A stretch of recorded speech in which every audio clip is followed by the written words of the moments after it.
आए बताई नारायण ऐसने ऐसने बाबा के चलते धरते ही ना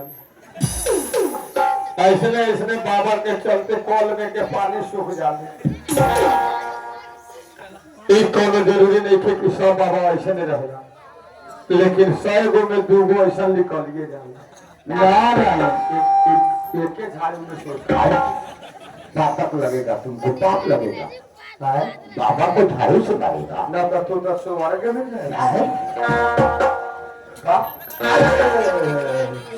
ऐसे ना करो ऐसा बाबा देखेंगे करे छोड़ दे के मार सब आदमी बोल रहा है छोड़ देने के लिए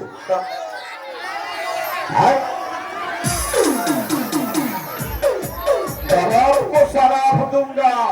अंधा बना दूंगा सब लोग के बीच में बिगड़ी चाहिए ऐसा न करो बालक ना क्षमा कर दो थोड़ा ऐसा बाबा के खुशियां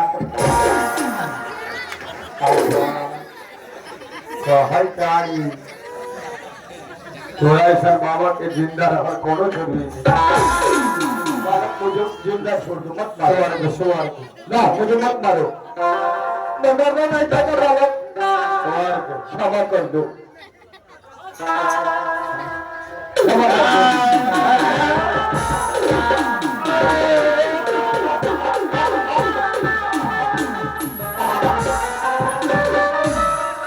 दो